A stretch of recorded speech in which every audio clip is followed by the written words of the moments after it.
are just delighted to introduce Provost Sally Kornbluth, who has taken time to be with us here this afternoon to welcome you and welcome our wonderful alumni panelists to Sanford Embark's Careers for Good.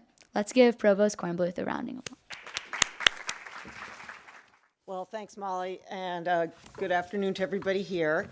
I have to say I'm very happy to be here to help kick off the Embark Careers for Good event. So thanks to the students for coming, thanks to all the panelists and all the other attendees. I hear it all the time from students. I know that thinking about careers immediately triggers anxiety, and there's so many options, so many unknowns, and part of this, I think, is to kind of make you aware of your options and calm some of your fears. First of all, remember that you're at Duke. You all will be employed.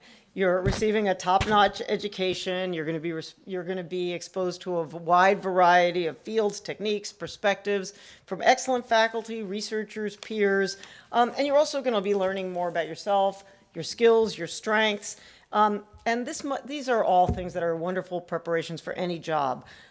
Again, though, I know it can feel overwhelming, and the idea of trying to focus on the one job that's right for you can feel, again, anxiety-producing. Although I will say that most of the people graduating now will say that the job they get right out of college is not the job necessarily they're going to be in, 3 or 5 years from now. So whatever commitment you make, it's not forever. I've actually been in a university setting my whole professional life, but I started out as a scientist. And, running experiments on, whatever, cell death is not the same as leading the academic and research mission of the university, which was not my original intention when I got a PhD in molecular cancer biology. And I'll also say that I was a political science major in college, so even becoming a biologist was not one of my original intentions. So you never know what's going to happen. I also have 2 children, and I'll say that when my son was a senior at Yale and decided to become a high school teacher, all of his friends who were going into consulting couldn't understand why he would spend his time being a high school teacher. And he just sort of was like, well, that's what I'm interested in doing. And he's now actually in grad school and wants to be a college professor as an outgrowth of his experience in teaching. But there was definitely this pushback from peers that didn't understand why you would make a choice like that. And I think a panel like this is great so that you can see there are a wide range of choices, because historically, some careers will get a very sort of great deal of play at Duke, and you may have peers and friends that are going in one direction. It doesn't mean that you have to go in that direction.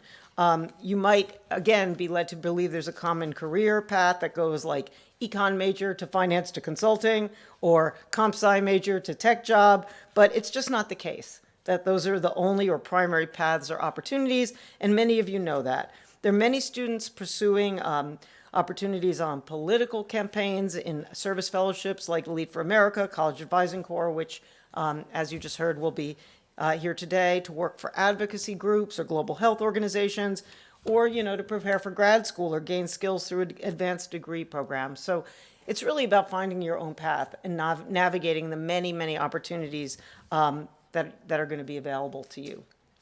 So as you hear about what's going on today, and also take advantage of all the resources available at Duke, think about Embark, the Career Center workshops, networking opportunities, groups like Polis, thinking about speakers that come in from outside the university that you have an opportunity to interact with, and really get as many insights as you can, because, again, there's no rush to find the perfect job the minute you graduate. What you want to do is explore a lot of opportunities and see what might ultimately be the best fit. Also, as you'll see here today, there are faculty that have networks of professionals in areas that you might be interested in, but also Duke has a vast alumni network that many of whom, as you'll see today, are very happy to have you tap into their expertise in terms of picking what you want to do next.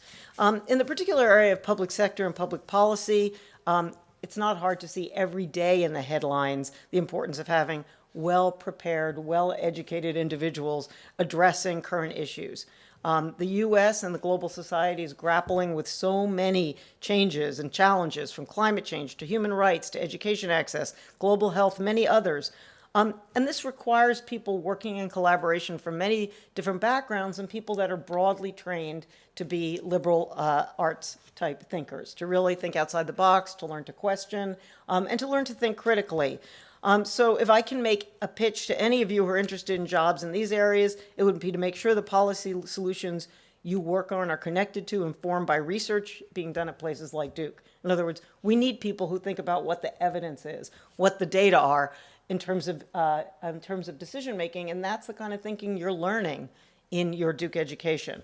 So we look forward to what you'll do going forward, what you'll add to the world, and how you experience your journey at Duke and beyond. So with that, I want to turn it back to Molly and the first panel, and I hope you all get a lot out of today's discussion. Thank you.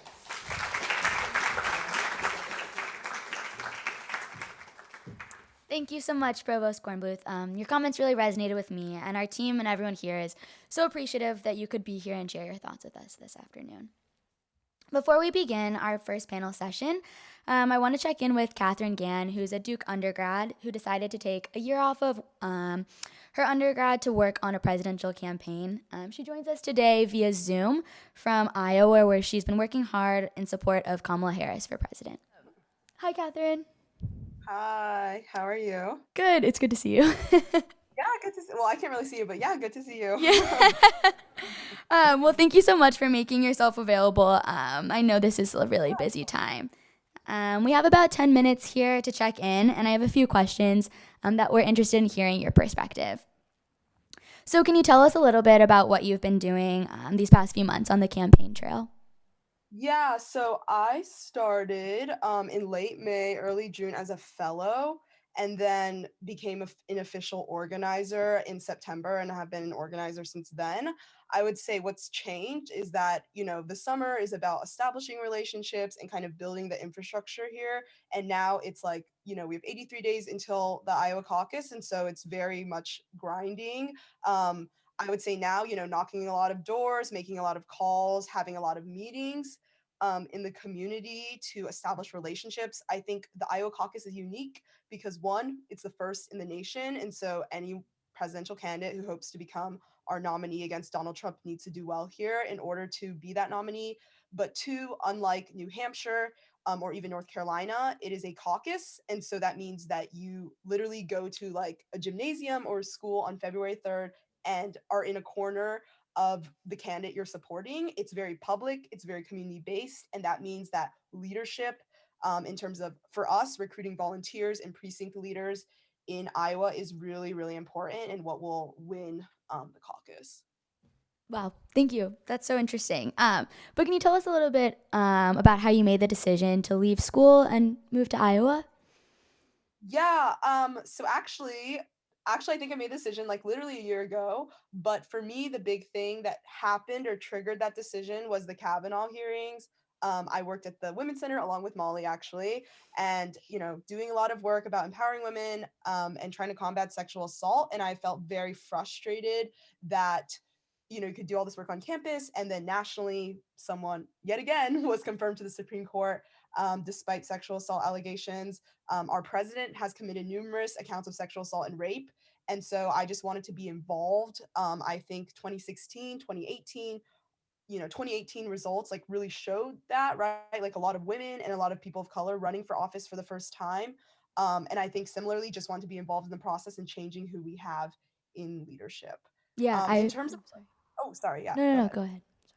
Oh, well, I was gonna say in terms of whether that was a difficult decision, I mean, yes, and like I would not be here in Iowa if it were not for my mentors at Duke. I want to shout out specifically to BJ Rudell, to Deandra Rose, to Dr. Edwards, to BB, my mentor at the Women's Center. Um, Without them, I wouldn't have known that a position like this was available and wouldn't have had the confidence to take time off of school. So it's not without Duke that, I didn't find my interest or even find out about an opportunity like this. Yeah, that's amazing. I remember you making that decision last year working with you at the Women's Center, so it's awesome to see you. Well, so what advice would you give to someone interested in getting a job on a campaign?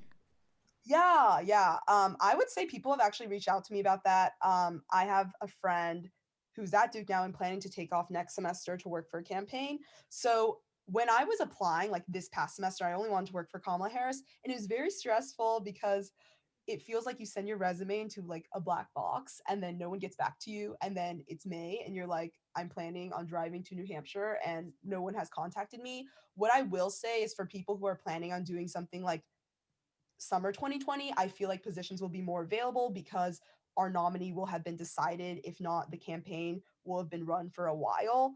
I would say in terms of, wanting to get a job at a campaign, what I did that actually worked was like one, tap into your network. So BJ Rudell, he worked on a campaign. He had friends from that campaign. They still work on campaigns, and so they know people who are involved.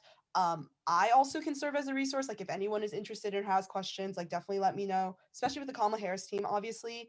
I think asking anyone that that's been involved. Rachel Binder, she's someone who graduated from Duke. She's also working for Kamala Harris here in Iowa City.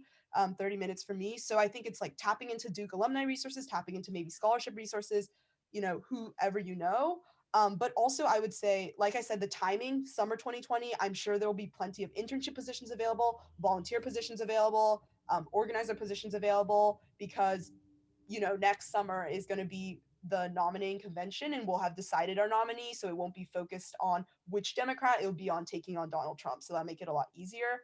And then something else I'll also say, which BJ told me a lot when I was applying, is, and I realize now that I've been on campaign, but campaigns value hard work.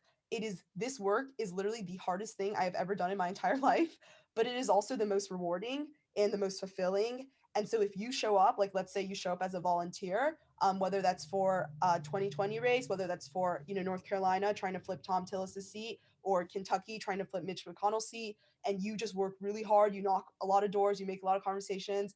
Um, I think campaigns value that. And so that will be rewarded in the sense of even if you show up as a volunteer, I'm sure you could get an internship position eventually.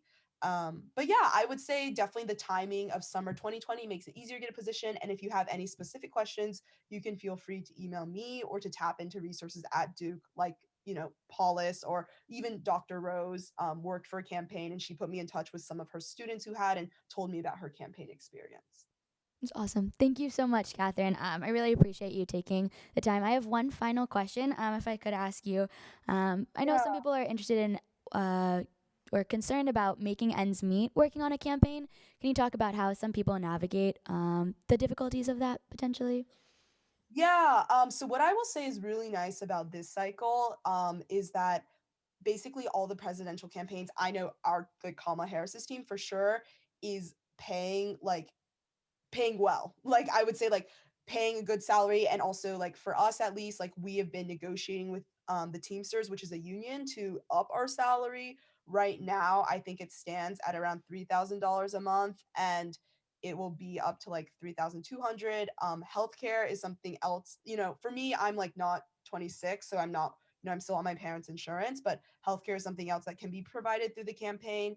I would say that the campaigns this cycle around, I know our team as well as some other teams have made a huge emphasis on making sure that their staff are like paid and compensated, because to be quite honest, before I took this position, I wasn't sure if it was going to be paid, but I think it's like a change, right, in terms of like the dynamic from 2016 to 2020, and being more like, if we're preaching about union rights or worker rights, we have to treat our campaign staff that way as well. We can't say we want to do it for the rest of the country if we're not even treating our organizers that way. So I would say like it's fairly manageable, especially in a state like Iowa. The cost of living is much, much less than like even in Durham, for instance. I would also say, so I'm not in supporter housing, but a lot of people are. Actually, like most of our team is. And these are basically very kind Iowans or like volunteers who say, yes, you can like live in my basement, or like, my kids moved out to college, so you can like stay in our room. And that means you don't have rent, right? So then the only costs really become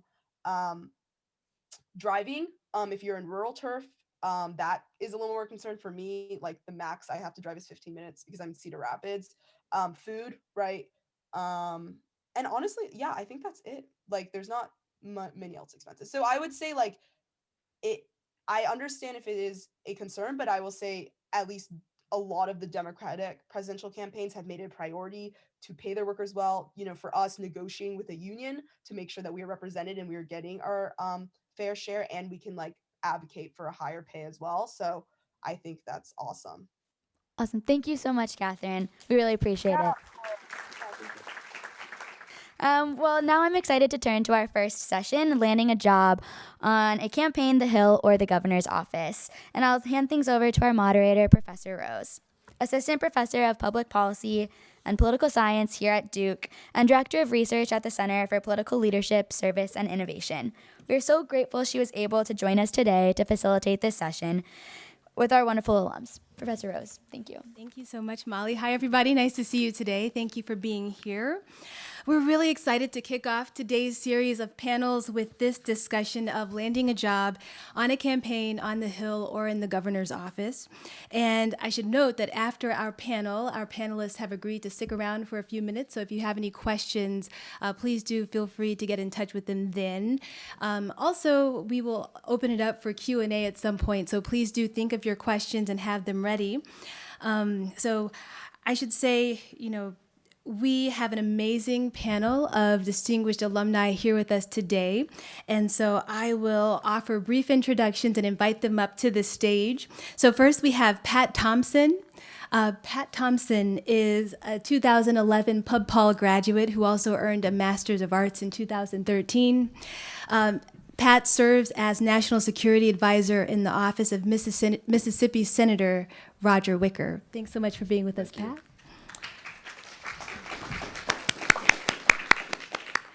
Next, we have Daryl Childers, who's a Master's of Public Policy degree graduate from 2014. And Daryl serves as Policy Advisor in the Office of North Carolina Governor Roy Cooper. Thank you so much for being with us, Daryl. And finally, we have Jasmine Palomares, who is a 2017 Pub Paul grad. And Jasmine serves as legislative aide in the office of New York Senator Kirsten Gillibrand. So Jasmine, thanks so much for being with us today. So to jump right in, I wonder if we could start by having each of our panelists offer, say, a 1 minute or so overview of how you got to where you are today. So we'd love to know about any jobs that you've had, your work experience, maybe internship experience, and if you could give us just a step-by-step of how you arrived at your current position. Sure. I'll start. Again, good afternoon. My name is Pat Thompson. I work currently for Senator Roger Wicker, Mississippi. My route in 1 minute, I kind of took a little bit of a circuitous route to D.C. Graduating in 2011. I actually worked for the men's basketball team here. I was the grad assistant for a year. I was then the director of basketball operations for 2 years. And then I ended up making a career transition. I majored in Pub Paul, knew I wanted to go to D.C. I actually worked for Booz Allen Hamilton for about a year. I was on a Intel contract with them. And then kind of got the bug to go to the Hill. And I worked for a member of the House of Representatives for 3 years. And then I just interviewed this past year for Senator Roger Wicker, and I started with him this past year. So from basketball to consulting to then the House to then the Senate, and now I'm here today. So looking forward to speaking with all of you today. Thanks.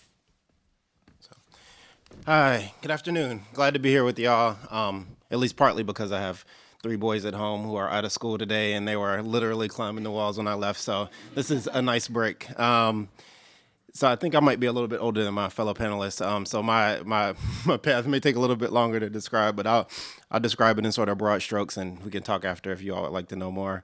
But I actually went to undergrad at Davidson College in North Carolina, finished in 2004. I had a history major, and the thing about a history major is you can do anything with it, as people tell me, but you aren't necessarily prepared to do anything at all with it. And so I was sort of stuck, and I didn't know if I wanted to go to law school, and I was sort of tired of school. And so I decided to do AmeriCorps. I did a version called AmeriCorps NCCC. I was placed in Sacramento, traveled all around doing different service projects in a team of 11 other people. And this was right after Hurricane Katrina, so I ended up spending a good amount of time in Louisiana and Mississippi doing hurricane relief. I was very far away from home for that year. I decided to come back home to North Carolina. Did a second year of AmeriCorps, placed at the Gaston County Health Department. for that year. Ended up staying there a second year, trained as a phlebotomist, ended up doing HIV testing in jails, prisons, churches. Basically, anyone who would have us, we'd come and teach them about HIV and offer them a test afterwards. And then that sort of led me on into Peace Corps. I've been thinking about Peace Corps for a while, but it was intimidating, moving to a different country, 2 whole years. And, at that point, 2 years seems not that long now, but at that point, it seemed like a really long time. It might to y'all. And so I sort of worked up the nerve to do Peace Corps. I had gotten married during that time before. And so my wife and I, we did Peace Corps together in the Dominican Republic, where I was a health volunteer. Really great experience, but ridiculously hard. So much need, and basically what I had to offer was I can teach y'all how to, put a condom on a banana and teach you about, healthy eating, which, all very important things, but, people aren't able to eat at all. And so it was just really hard, and it was a lot. But I came back to North Carolina. My wife started a PhD program here at Duke, and I actually started to work at Duke in the Division of Community Health. I was a case manager working with people who had either children with Medicaid or adults who were uninsured, which was another job that was really demanding. It was rewarding, but just demanding. And after a little while, I was just burnt out. I just couldn't do it anymore. And that was when I decided to go back to school. Came here to work on a master's in public policy, which was a really great decision. And it sort of allowed me to sort of move into a different area as I continue my career after Sanford, in an area where I could have more impact. So after I finished Sanford, I spent another year in the Dominican Republic, and then came back to North Carolina. I worked at a community foundation for a while before I got the call to apply for the governor's office. And I've been in the governor's office for about 2.5 years now. Thank you. Hi. So I guess I'll just let you know what got me interested in public policy. I'm from San Antonio, and despite my Texan pride, anyone will tell you I'm very big on my Texan pride and San Antonian pride. I grew up seeing a lot of injustices growing up, and so both of my parents are Mexican immigrants, and San Antonio has a huge immigration population. So immigration was a huge part of my life growing up. In addition to poverty, I had a lot of friends and families who had multiple jobs and still couldn't make ends meet, and that just seemed not right. And I knew I wanted to do something. I just wasn't exactly sure quite what. So at the time, Julian Castro was mayor of San Antonio, and his brother, Joaquin Castro, was thinking of running for Congress.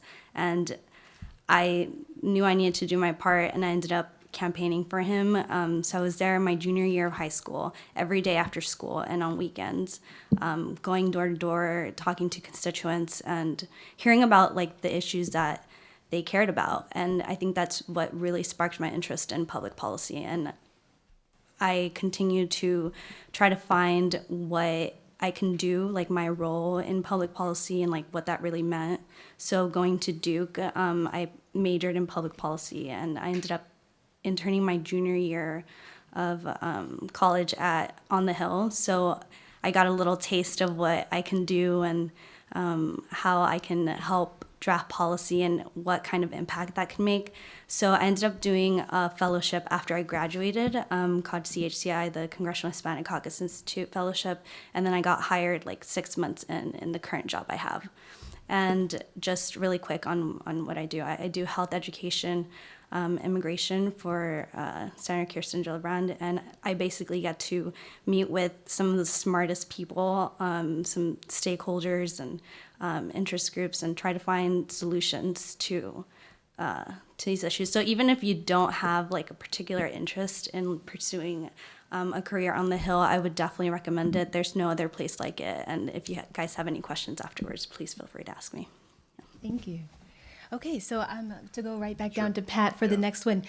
If you could go back in time and give some career and job search advice to your undergraduate self, what would you say?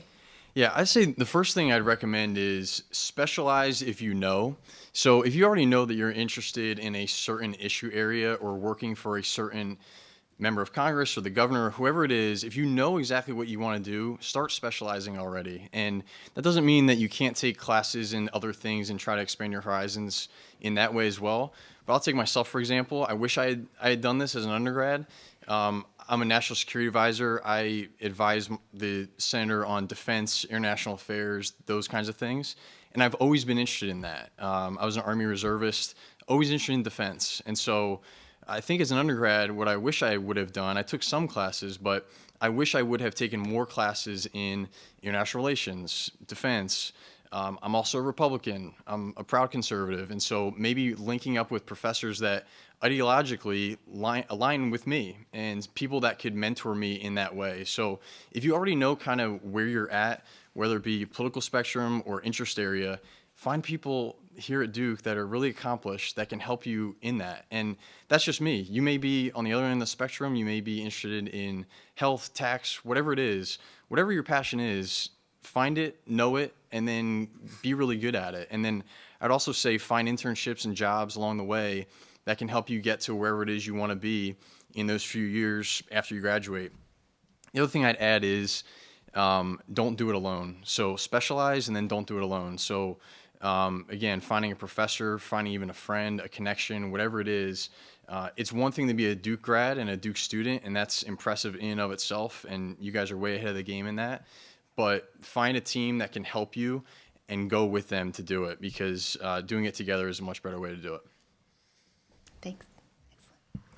Yeah, so I would say ditto to everything that Pat just said. And I would also add in network. And I know you probably hear that already anyway, and it's probably easier for some people than others, but networking is I can't overstate how important it is to network. I think about people in my office where I work, and the folks that are there.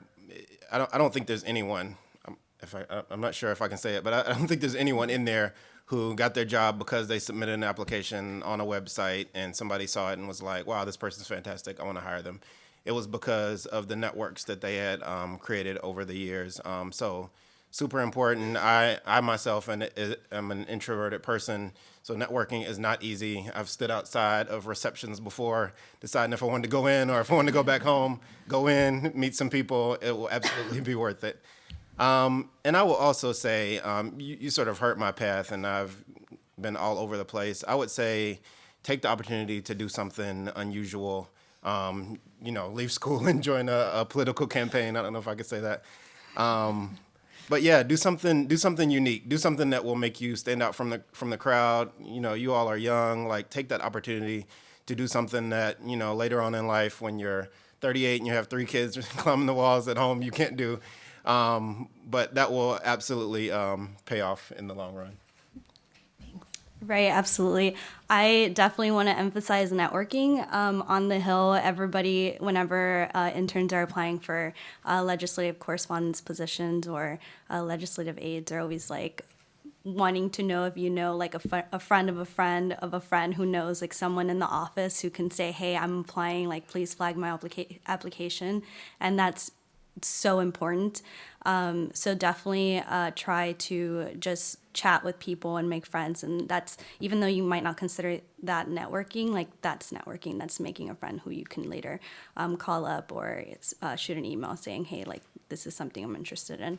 In addition, I would have done more job fairs. I feel like I'm also like, I'm half introvert, half extrovert. So it depends on like the day. But So I feel like I should have been more out there and asked questions. I felt like a lot of people already knew everything, and I was kind of shy and embarrassed to ask some questions. And I would definitely, like, there's probably other people, and I know you probably hear this a lot too, just ask it. Like, you'll be fine. And I wish I would have done that more, but no.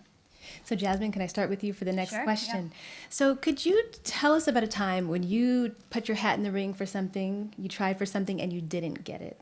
And how did you bounce back? Yeah, so I knew I wanted to work intern on the Hill when I was in college. So when that time came around, I actually applied for the CHCI internship for my junior year that summer, and I didn't get it. And I it was devastating because I was like, I cannot afford to live in DC and like just have this unpaid internship. I mean, now there's like that initiative to pay your interns, and even though that's still not enough, only one person I think is paid in each office. But yeah, so I ended up not getting it, and I still applied for the office that I wanted to work in, which was Joaquin Castro's, which it was complete full circle because I had campaigned for him when he originally ran for Congress, and I ended up getting it. I just needed to figure out like how to fund it, and I ended up looking for scholarships, and I think Sanford has one actually. So I ended up getting a couple of scholarships, and I did the internship that summer, and it was one of the best experiences of my life. So if I would have just been like, oh no, like I didn't get it, then I wouldn't have had that experience. Mm-hmm.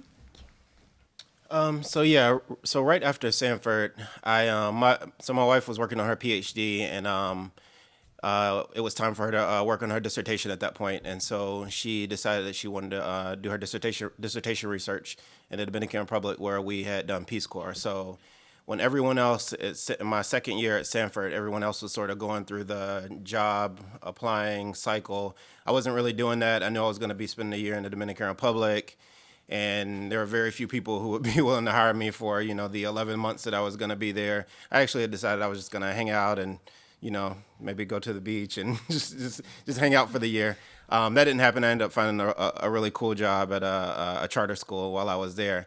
But when it was time to come back, that was sort of when the pressure was really on, and I was in a different country, and trying to jump into the sort of job hiring cycle from over there, and it was really hard. And I applied to lots of things. I think those were the first jobs that I applied for that I didn't get, and it was just really hard. I remember one job where I got a phone interview, and it was the most awkward phone interview ever. It was like something about the international connection, and I think they had maybe 10 people on the other line, and I couldn't tell who was talking, and we were sort of talking over each other. It was just really awkward. And so after all of that, it was just really, I think it could have been easy to get really down. So I guess what I take from that is just to stay positive, sort of to get sort of new agey, Oprah-ish.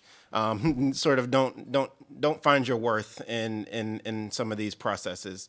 There are a lot of factors that go into whether or not someone wants to hire you.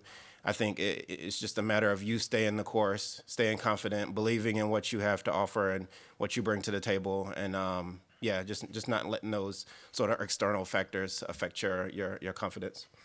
Thank you. Yeah, as I discussed earlier, I've had a few career changes, and so the one, I was going from Booz Allen, I was living in the DC area, and then I was applying for a job on the Hill, or at least I wanted to, and had made inroads with one congressman from Alabama, and I had a meeting with him, his chief of staff, and his legislative director. So the top three people in the office, they didn't have a position open at the time, but just a really good inroads to the office, and I told them, if something pops up, let me know. And then a month later, something did, and it was actually their legislative director role, as well as like a combo, their military legislative assistant role. So pretty much right exactly where I wanted to be. And I had a connection, and I felt really good about it. And so I interviewed. It was probably a little bit out of my experience level, and so I felt a little insecure about that because I knew that I didn't have Hill experience. But the interview went really well, and I walked out, and I kind of felt like I got it. And then weeks went by, and I didn't hear back, and the writing was kind of on the wall. And then, lo and behold, I didn't get it. And so this was my first try at something on the Hill. I was 26, and again, trying to make a career change. So kind of a gut check and tough to take. But I stayed at it, and I just told that office, I said, if you hear of anything else, if you could let me know or let them know that I'm still interested. And fortunately, then two offices reached out to me that I didn't even know about. I had not reached out to them at all. I didn't know they had open spots. And it turned out that one of the offices that reached out to me was my eventual boss, Rob Whitman from Virginia. And I will say that I think God works in mysterious ways, and your path leads to a certain place for a certain reason. That was a great experience for me that I didn't end up getting one job. I went through failure and then eventually ended up in a place where I think I was really supposed to be. And I was there for 3 years, and it was one of the best experiences I've ever had. I had a great boss, I had a great staff that I worked with, and I got to work on issues that I really cared about, and I got to learn the Hill in a way that I wouldn't have in the first instance. So the takeaway from that is, don't be discouraged at your first failure. And even though you're a Duke grad, it doesn't make you impervious to failure. We all fail. And so if you feel like you're the one that is letting someone else down, you're not. We all go through it. So don't be afraid to fail. And then when you do fail, because it's going to happen, just stay at it and stay with the connections that you have. And, again, sort of like I did, if something else works out, let me know. Stay on those people and encourage them to let you know about future opportunities, because you never know when an office that you have never heard about will reach out to you, and that'll end up being one of the best opportunities of your lifetime. Thank you. So I'll start with Daryl for this next question, if I may. So I'm sure there's somebody in the audience here who wants to get a start in your field. So what advice would you offer that person, for how to get started, and maybe even out-of-the-box advice, creative suggestions? So I think my path has been out of the box, and so I would recommend something out of the box. I really think that in policy, I think in general there's a lot of talk about diversity, and I think it is extremely important in a policy setting, and maybe not in the way you think, but I think diversity of thought is extremely important. I think that if you find yourself sitting around a table and there are a lot of people who look like you and have the same background as you and same education and experiences, then you need to find a different table. It's sort of, what are you bringing to this? So I would say, sort of echoing what I said before, is just find a path that's unique to you. And to echo what someone said earlier, just don't be afraid to step outside the path.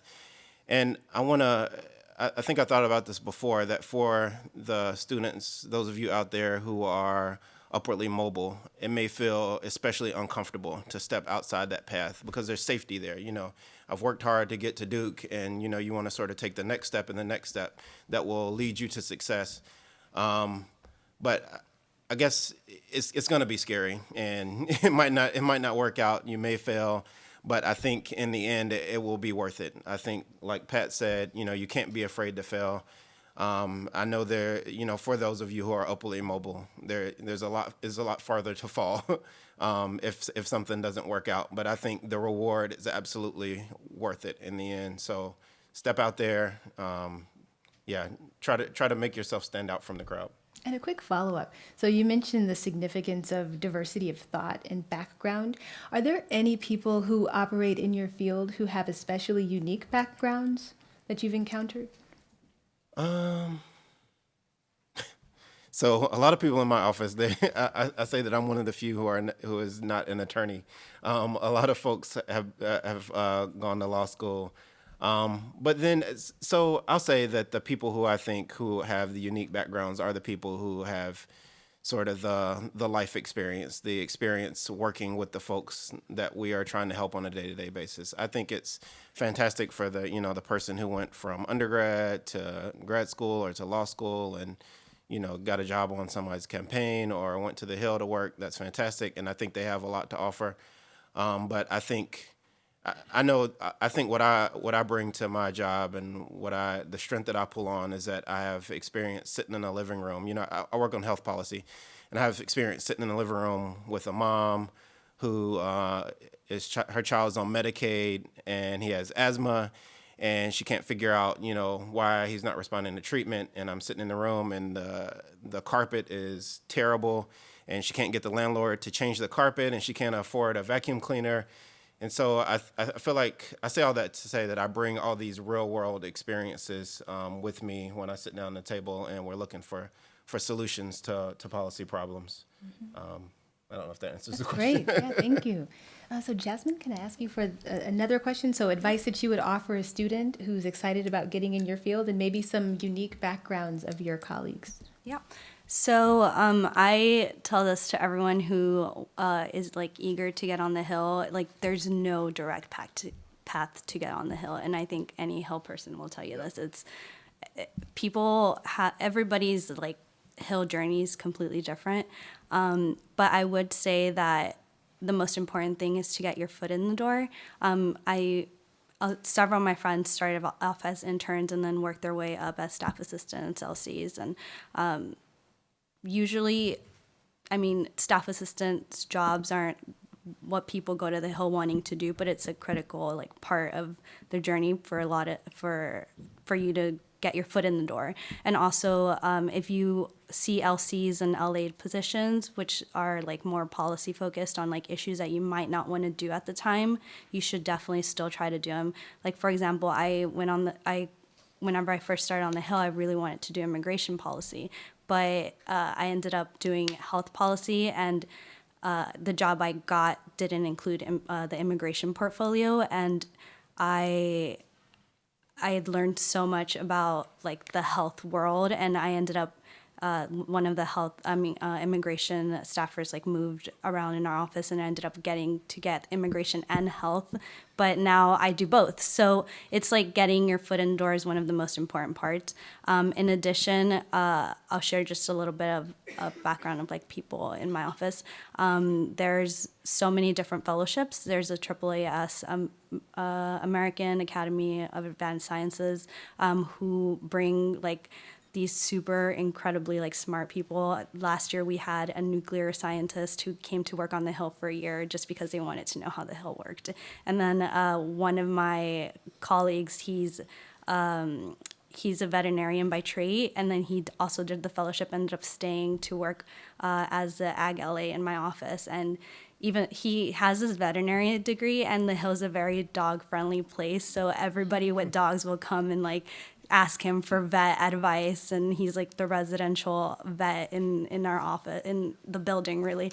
But yeah, so there's like no direct path, and getting your foot indoors, what I would recommend. Thank you, Pat. Yeah. Zooming out, I would say cliche, but very true. Like, don't be afraid to dream big. And if you want to be in a certain place in 5 or 10 years, just think you can do it and just go after it. And I'll say, as a critique of myself almost, when I was an undergrad at Duke, I had to write a memo, or a few memos. Unfortunately, I did terrible on them. But you had to be a staffer for a senator, and so at the time I picked Senator John McCain. And I think he was chairman of the Senate Armed Services Committee at the time, and I had to advise him on something.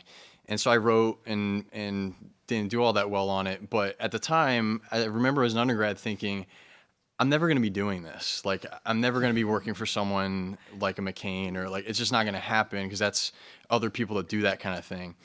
And now my boss is the number 2 on the Senate Armed Services Committee and could potentially be the chairman someday. And so if you had asked me then if I would be doing in a position like this now, I would have said no. But again, you never know how your life is going to go and how the things are going to connect. So big picture, don't be afraid to dream big. Specific things that I would say to get on the Hill, I think Jasmine hit on the head of, there isn't a certain route, so don't feel like if you don't go to law school or you don't get your poli-sci master's or whatever it is, you don't get the right internship right off the bat, that you're not going to get into the right office and you're never going to be a staffer.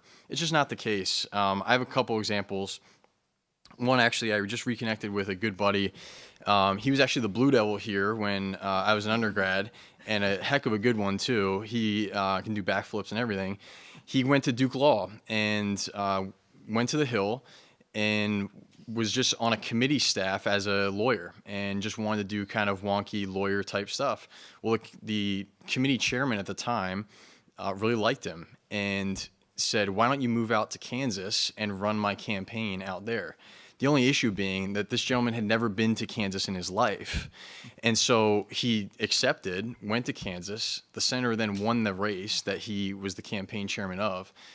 The senator then went to Kansas and said, why don't you come back to D.C. and be my chief of staff? And the chief of staff is the top position in the office. And for a senator, that's even a bigger deal. So I say all that because this guy had zero interest in being in politics. He just wanted to do lawyer type stuff. And now he's the chief of staff for a senator of a state that he had never been to before. So you can take all those kinds of routes. And one more example, I have a good buddy. I work for a Mississippi senator. The other Mississippi senator, one of my counterparts in defense world, he went to Ole Miss and majored in theater. And he was one of the lead roles in all of his theater things. He can sing and dance and do all that stuff. He has zero defense background whatsoever and never wanted to do it. But he was dating a gal who was moving to D.C., and so he's like, I better move to D.C. too. And one thing led to another, and now he's one of the top defense staffers on the Hill for a senator who is on appropriations. So you can major in theater, you could be the Blue Devil and go to law school, and somehow you can end up in really good positions on the Hill anyway. So, Wonderful, thank you. yeah. So I have one more question, and then we'll open it up to the audience for questions. So please do, if you have something on your mind, get ready to ask it. Final question, I'll start with you, Jasmine, if I may. Could you tell us a little bit about someone who helped you advance in your career or who's helped you navigate through your profession thus far? Yeah, so I think I've had so many people help me throughout in just like my lifetime, so many mentors. But specifically on the Hill, I would say whenever I was doing my fellowship, I did it in Congressman Jimmy Gomez's office, who represents downtown LA. The LD in that office basically took me under his wing, and he would take me to like negotiations on policy that we were working on with other offices, and he basically walked me through the legislative process. And here you'll take classes on how things work on the Hill and like how a bill becomes a law, but it's different. It's not exactly the same, and there's a lot of going around rules, and but you basically have to do it to understand it. And he showed me the process. He helped me take my bill ideas, and he also helped me kind of drive that process. And I think that made me marketable for the position I have now. So I would definitely say one of my biggest advices, the biggest advice I could give you is try to find a mentor and just have them teach you what they do, and it's extremely helpful. So shout out to Andrew No, who's the LD who helped me out. Yeah. Thank you. Cool. I think I would echo what Jasmine said, that I've had mentors all throughout life, coaches, teachers, Sunday school teachers, just so many people helping me along the way.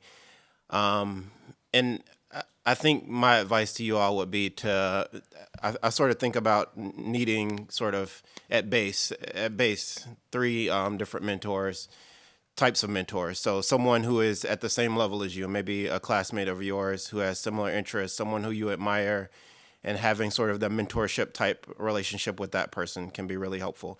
And then someone who's maybe 3 to 5 years out, 3 to 5 years out from you, where you would like to be in 3 to 5 years, and sort of building that sort of relationship. And then someone who, 10 to 20 years out, someone who you would want to be in their position in a decade or two, having that person, that type of mentorship relationship. But I guess in general, I would say sort of look for mentors in sort of unusual places. Not to say it's unusual, but I think that I found a lot of mentors here at Sanford. It was a wonderful experience for me. The job I have now, Jenny Owen, who was a professor here at Sanford, who became the policy director in the governor's office. She's the reason why I have this job now. So take care of those networks. Keep those mentors in your life, even if you're just, shooting them in the email. I have a list of people who anytime anything happens in my life, it can be really, really small, I will send them an email, and they might not care, but they've heard from me this year, and I'm on their radar. So take care of those networks. Bring those mentors along with you as you move forward. I've been blessed to have a few mentors in my life, and as I mentioned earlier, I got to work for the basketball team here, and Coach K has fortunately been a really good mentor for me. And I think one of the main things that he's taught me is the idea of next play, and that's a basketball thing, but it's also a life thing of, if you're graduating here and you graduated Duke, maybe you have a 4.0, you have a great GPA or whatever it is, you landed a great job. The next play of that is don't rest on your laurels. Like you did a great job as an undergrad, but now you're entering the career world, and what are you going to do next? Like what is your next value add? Or the other part of next play is if something didn't work out, maybe you didn't have the greatest GPA, maybe you didn't get the best job right off the bat. How are you going to perform in the next job and do better so that you can still end up where you're at? So next play of just keep going, keep at it. Next person I had actually is in the crowd today is Chris Simmons. He works at Duke, he's a vice president here at Duke. Incredible mentor for me. I mentioned earlier how I had interviewed for a job in an Alabama office. Chris introduced me to that office. So I'd say for someone like him, someone who's interested in you, who is invested in you, and who can also open some doors for you. Mentors want to be asked to do things for people that they actually care about and who have potential. And so all of you, if you're in this room and you care about your career and you're at Duke, there's no doubt in my mind that you all have potential to do some amazing things. So latch on to people who can help you and ask them directly to do it for you. I always say the easiest thing for me to do is to help someone who knows where they want to go. So don't just ask me or any of us, hey, I want to be in politics. Okay, where do you want to be? What office? What committee? What issue area? Like what keeps you ticking? So be specific. And Chris has been a really good mentor for me in that way, just connecting me with people that he thinks would be in my interest area and politically or ideologically. And then the last person for me was my first chief of staff, a woman named Jamie Miller. Fortunately for me, she played college basketball, and so I think she appreciated my basketball background, at least at a staff level. And she's been an incredible mentor for me because she's still in the defense realm.